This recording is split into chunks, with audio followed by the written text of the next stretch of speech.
Good morning, students. Welcome back to the class. So, if you remember in the last session, we have finished differentiation concepts. So, all the concepts have been done. As I said at the end of that video, please, now it's job of the student to sit and learn and make yourself perfect. So, if there is any doubt clarification, please call back us. Okay.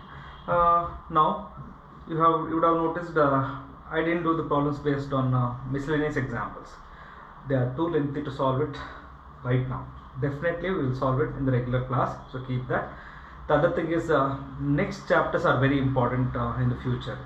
The next chapters are applications of derivatives, definite integral, indefinite integrals, and then differential equation, applications of integration, full thing, full calculus. Out of calculus we have done the one chapter, that is continuity and differentiability.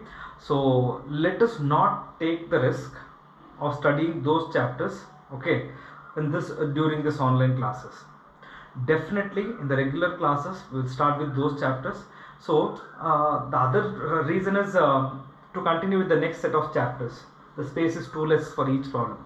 Okay, so it's better if I just if we discuss those chapters and which are very important. So let us discuss those chapters in the regular class. So meanwhile, I have selected few simple chapters which require less explanation and less writing also. So let us go through those chapters today. So one of such kind of chapter is called as relations and functions. So let us start. It's chapter 1 in the textbook. It is called relations and functions. You have studied this relations and functions during the first year PUC. We had a chapter set theory, then afterwards we have something called as relations and functions also. You have studied basic definitions, so everything is over. But what you studied is just basic, just introduction of relation. That's all. Okay, but in depth we have to study now. So we would like to start with relations so that our relation is good in the future also. With that hope, before I start relation, I should see some basics, how we will going to land up at the definition of relations. So let me start something called as Cartesian product. It's a definition which was studied in first year called Cartesian product. To define Cartesian product, let me consider a set x comma y and another set, let me take it as 1 comma 2. So I will select an element x from the first set and an element b1 from the second set. Then I will create a structure of this type x comma 1 within this type of bracket. Okay, then this structure what I have written here will be called an ordered pair. So what is an ordered pair? An ordered pair is a structure of this kind, where first element is taken from the first set, second element is taken from the second set. So we'll select one element from each set, we'll just group it and keep it in a bracket like this. So such kind of structure will be called as an ordered pair. First thing. So the thing is, I want to write down all the ordered pair which are possible from first set to second set. So one such of ordered pair is x comma 1, the next one is x comma 2, the next one is y comma 1, and the next one is y comma 2. I have created all the possible ordered pairs from the first set to second set. I will write that in a set of curly brackets. Right. When I write this, this will become a set. A set containing what? A set containing all the possible ordered pairs from set A to set B. It's a set containing all ordered pair from set A to set B.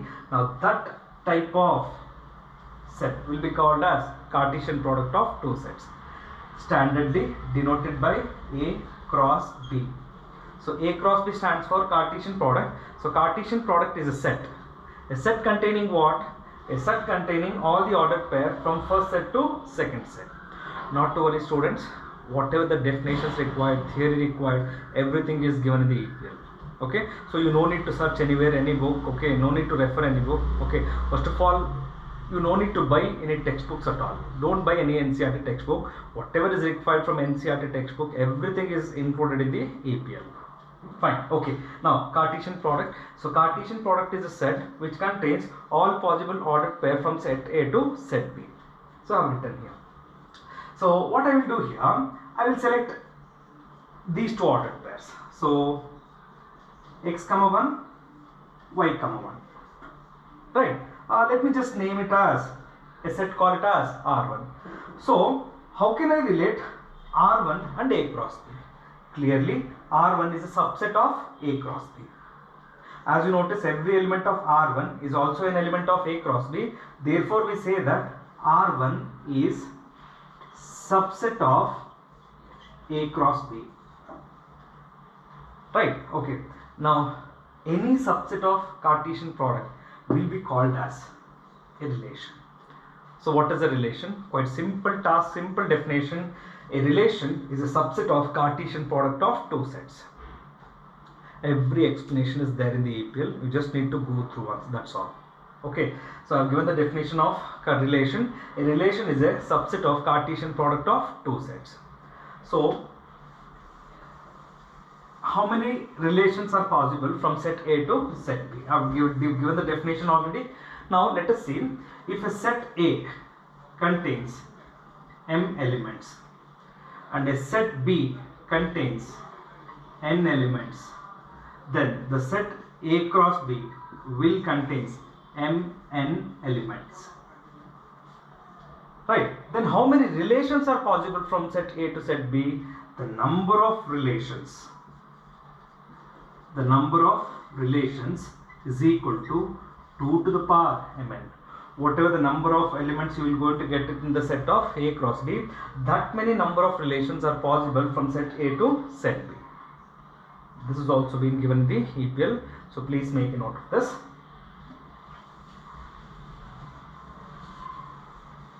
Then once the definition is over, now let us say something called as for example, let me take a relation R. This relation R consists of A comma X, B comma Y and C comma Z. I am taking this to define something called as what is the domain of the relation and what is called as range of the relation. Quite simple thing, domain. All the first elements, okay, which are there in the ordered pairs, all these first elements will be called as domain of the relation. Then what is range? Quite simple, all the second elements of the relation are, now that is taken as x, y, z. Now this will be called as range of the relation.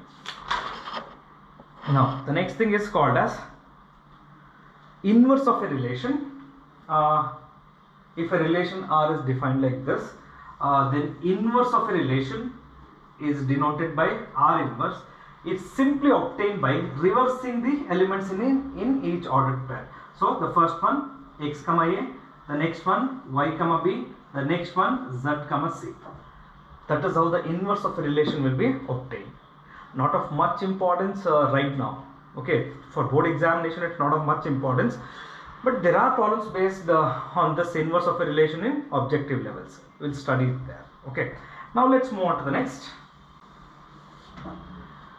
So in the next one, we're going to study what is called as types of relation.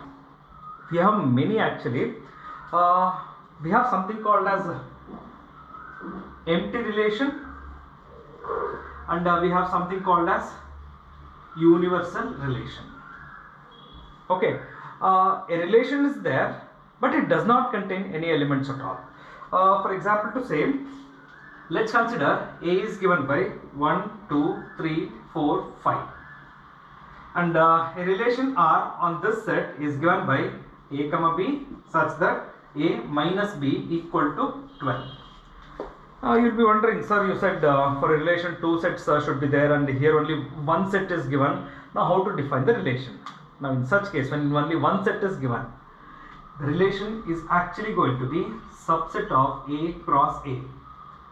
So Cartesian product of A to itself. So here if you notice, now set A contains how many elements? 5 elements, right? So how many elements in A cross A? So the number of elements in A cross A is going to be 5 multiplied by 5, there are 20 ordered pairs I can construct.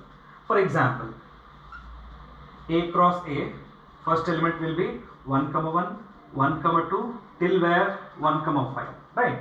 Now the next one 2, 1, 2, 2, till 2, 5. Now the next, if I continue 5, 1, 5, 2 till 5, 5. These are the 25 ordered pairs which I can construct. Now out of this, for this relation, I should select those ordered pairs.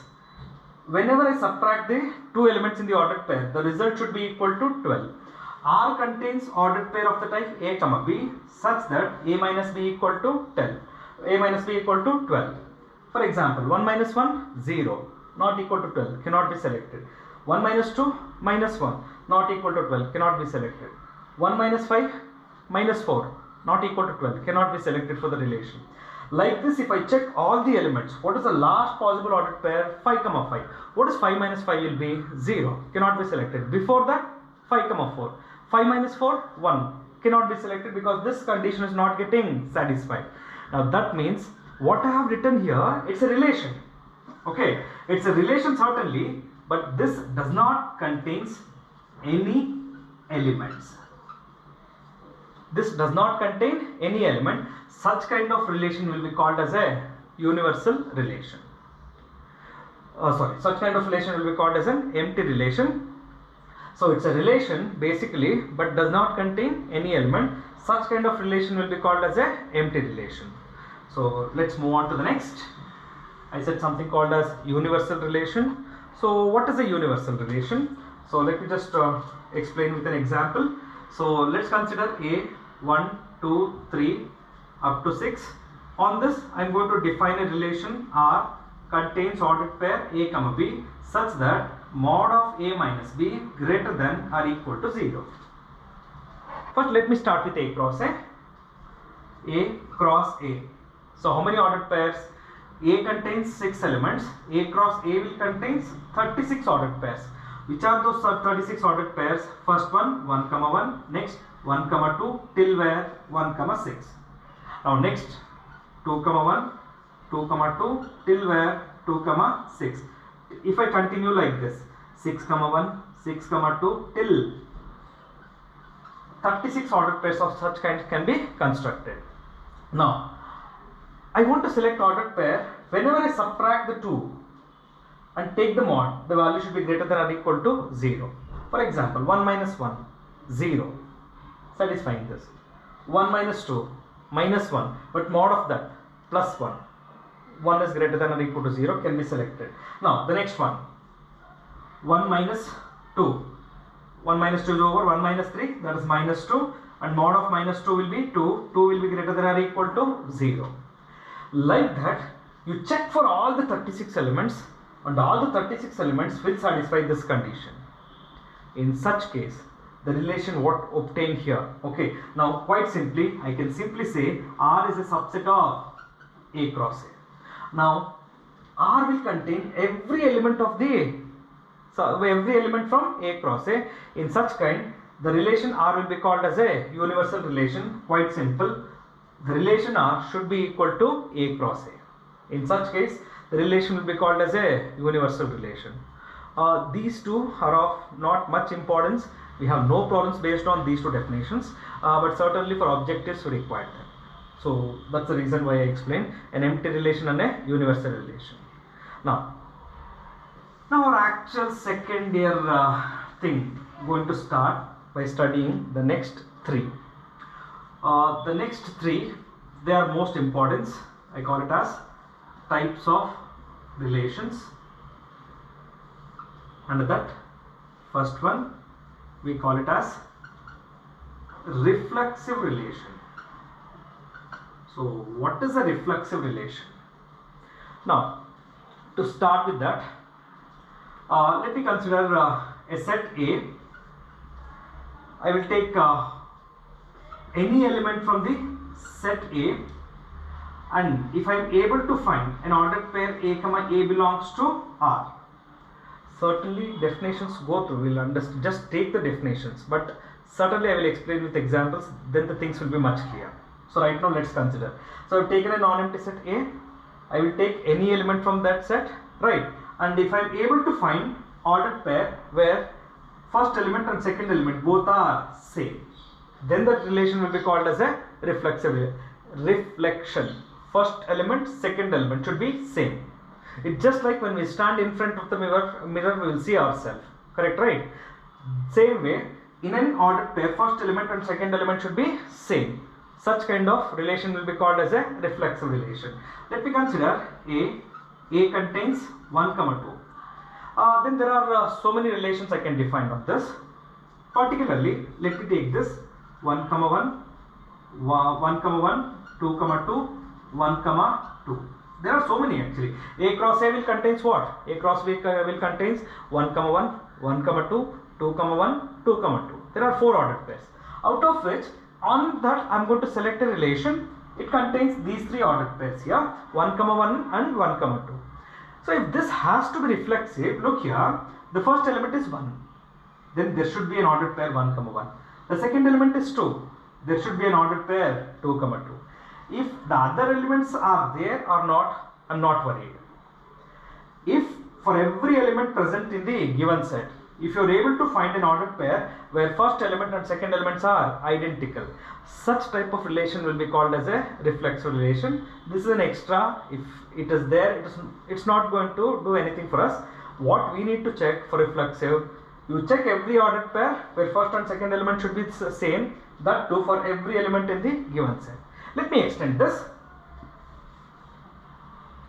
I am going to change the set 1, 2, 3. I will have the same relation 1, 1, 2, 2 and 1, 2. And now look here, for 1 I have 1, 1, for 2 I have 2, 2, but for 3 I don't have 3, 3.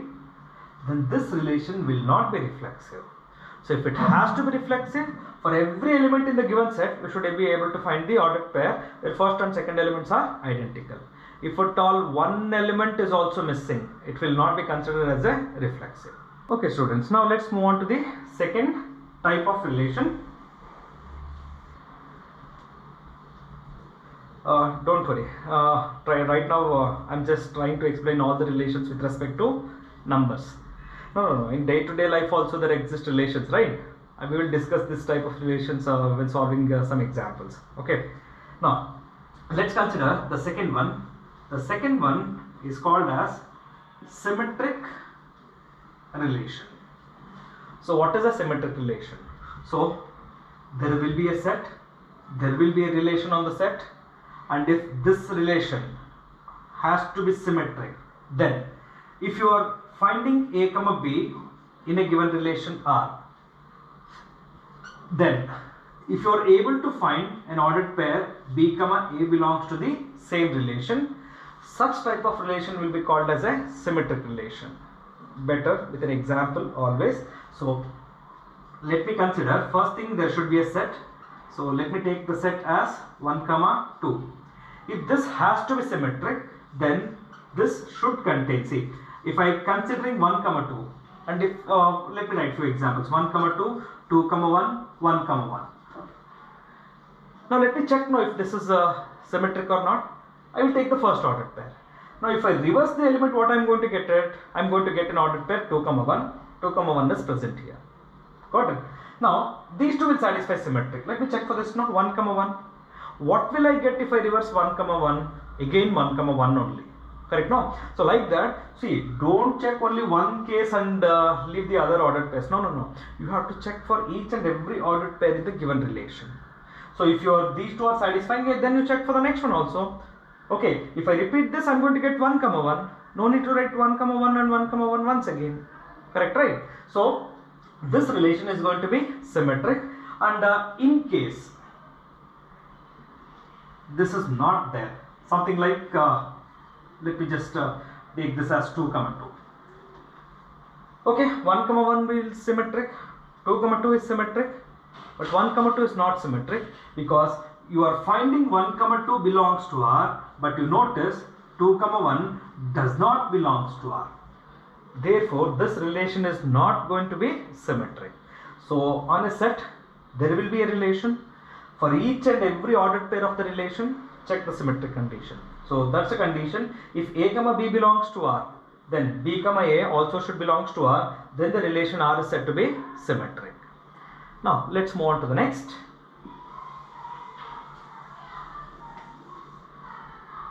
The next one under the types is called as transitive relation. So let's see what is transitive relation. The condition says if A comma B and B comma C belongs to R. To check transitive, you need at least two ordered pairs. You have not at least two, exactly two ordered pairs you have to start actually. Just look at the ordered pair. I started with A comma B. My next ordered pair is starting with whatever ending here. So the second element of the first ordered pair should be the first element of the next ordered pair. This may be anything. If A comma B belongs to R and B comma C belongs to R, if I eliminate this common element, what is the remaining ordered pair? This is the way to check for transitive.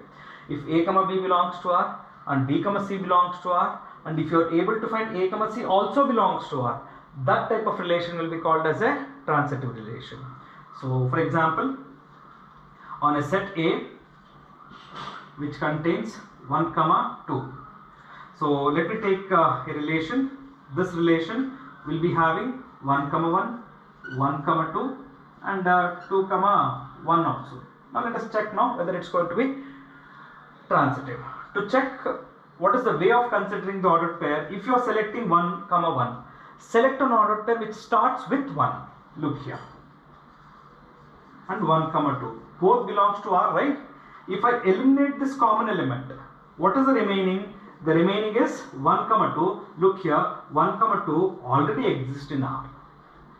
But don't check for 1 or 2 pairs where it satisfies. Check for all possible pairs of such kind. So if 1 comma 1 and 1 comma 2 will be verified, right? Now verify for these two. 1 comma 2 and 2 comma 1. Now let's see whether it's going to be transitive. If I eliminate this common element, what's the remaining element? 1 comma 1. 1 comma 1 also exists in R. That type of relation will be called as a transitive relation. So students, there are basically 3 types on which many problems will be worked on. Okay, reflexive relation, symmetric relation and transitive relation. These are the one on which we have the examples, and on this we're going to work out many problems. There are no problems based on empty relation. There are no problems based on universal relation. And there is one more relation which is mentioned there, anti-symmetric relation. Again, we need this type of relation for the objective levels. So it's better if I explain it here, because once in a stretch, let me just go through all the explanation or the additional concepts also. Okay, learn it, it's good. You need it anyway in the objective levels. Okay, I don't think there are any students who will just write only board examination and they will not be writing any entrance exams. So for entrance exam sake, I have included a few additional concepts wherever necessary. So please make a note of it. So the next one, and just one more thing. In transitive relation, I want to explain one condition. Okay, so let me go back to transitive. It's been given as a note in your EPL. There is an ordered pair A comma B. Okay, and B comma something. Assume B comma C. Okay, but there is no ordered pair starting with B. There is no ordered pair starting with B. Then the relation, what we call it as transitive, is possible. Okay, if no ordered pairs is starting with B, the relation is still transitive, and we call it as trivial transitive. It's an additional thing which is not there in the exam, which has not been mentioned even in the textbook. But there are few problems, 1 or 2 problems are based on this one. So please remember, there exists a relation called as trivial transitive. Don't say trivial, just directly write transitive, that's enough. I will just give you an example. Okay, let's consider set A. Set A contains 1 comma 2. On this, a relation R is there, which is given as 1 comma 2. That's it. There are many. I'm just going to take this one. But look here, 1 comma 2. But to start transitive, I need an ordered pair which is starting with 2. But there is no ordered pair starting with 2. Then what I say is, this ordered pair directly satisfies transitive property. It's an additional thing, an important one, so please remember. Hope you understood this trivial transitive concept. Okay, so there are 1 or 2 problems based on this, so remember this one. Okay, now let us move on to another type of relation which has been given there in the EPL as anti-symmetric relation. An additional concept, an important one when we look into the objective problems based on relations. What is an anti-symmetric relation? Quite simple. On a set A relation R is said to be anti-symmetric if ordered pair A comma B and ordered pair B comma A both belongs to R. This is possible only when A is equal to B. You won't understand so easily. So, on the set of natural numbers, I am taking a relation R. The relation R is x comma y. That means R contains ordered pair of the type x comma y such that x divides y. Okay, fine. So, see, on n cross n there are many ordered pairs will exist. For example, 1 divides 2, correct, right? 2 divides 4, 3 divides 6, like so many will exist. But when can I say this is actually an anti-symmetric relation? We know that 1 divides 1. For example, if I have A divides B and B divides A, when can I say this is possible? This is possible only if A is equal to B. For example, 1 divides 1, 2 divides 2, 3 divides 3, right? So 1 divides 1. If I interchange also, it's still going to be 1 divides 1 only. So A divides B and B divides A. So again A divides B and B divides A. Again A divides B and B divides A.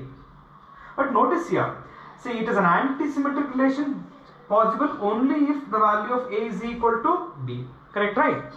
So such kind of relation will be called as an anti-symmetric relation. So anti-symmetric relation is, see, in symmetric how do we start? In symmetric we start A comma B. Okay, we will start with A comma B and we will search for B comma A in symmetric. But in anti-symmetric you will take A comma B and B comma A. That means you will take 2 ordered pairs directly. Okay, both will exist in the given relation, and that is possible only if A is equal to B. But the same explanation fails if I change the set to set of all integers. Then the relation is not going to be anti-symmetric. How it's not going to be anti-symmetric? For example, A divides minus A, correct, right? Minus A divides A, but A is not equal to minus A. To understand this, 2 divides minus 2 divides 2, but minus 2 is not equal to 2.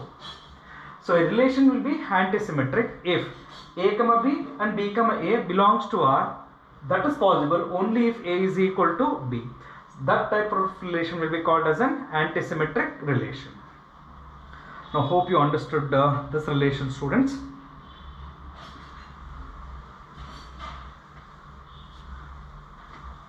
So these are the types of relation what you have to remember. So to start with the basics, relation is a topic which is originated from the topic of Cartesian product. Where is that Cartesian product? Everything was started. Everything was studied in the first year, set theory. So in set theory, when you're studying set theory, you have studied something called as ordered pair. After studying ordered pair, you have studied something called as Cartesian product. After studying Cartesian product, you have studied relation also, but only the definition part you have studied, not the type of relation which I explained. Got it? Okay. So what are the types of relations we studied? First one, empty relation. Second one, universal relation. The next one, reflexive relation. The next one, symmetric relation, and the next one transitive relation. Okay, and the last one we call it as anti-symmetric. So in this one you have to remember, you have studied something called as trivial transitive. Trivial transitive, I will once again explain. You have an ordered pair A comma B, but there is no ordered pair starting with B. This type of ordered pair does not exist at all. Then in such case the relation is going to be called as a transitive relation. Okay, and that is called trivial transitive.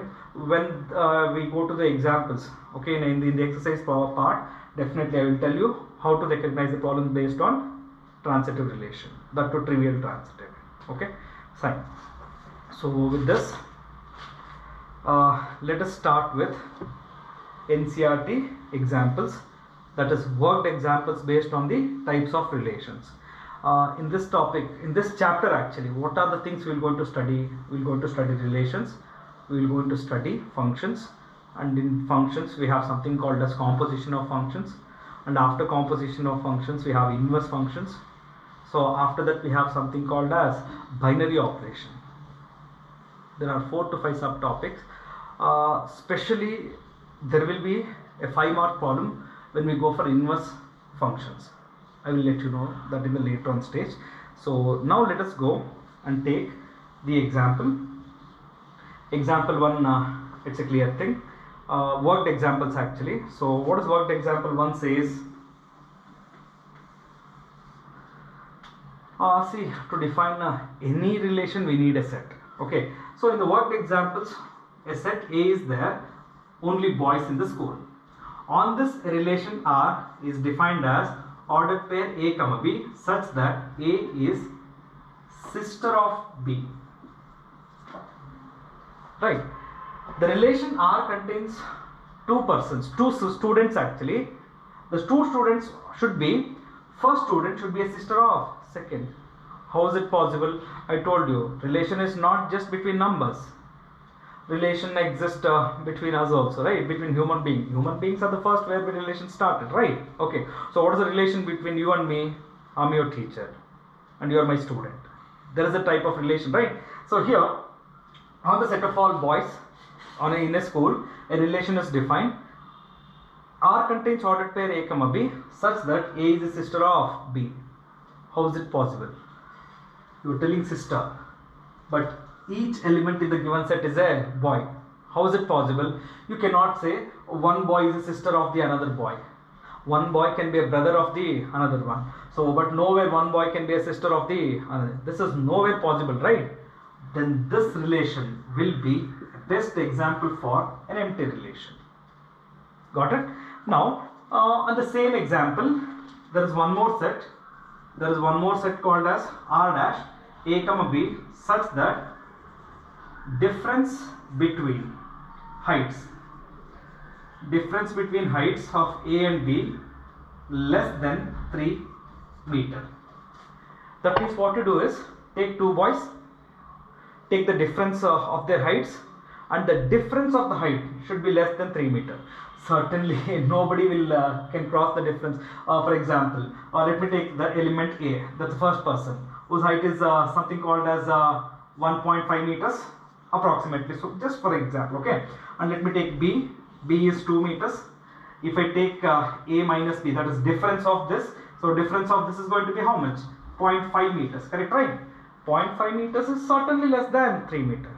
So like that, any 2 boys, whenever you take the difference of height certainly is going to be 3 meters, and this is for any 2 boys from the given set. In such case, the relation will be called as a universal relation. So one example each on empty relation and universal relation.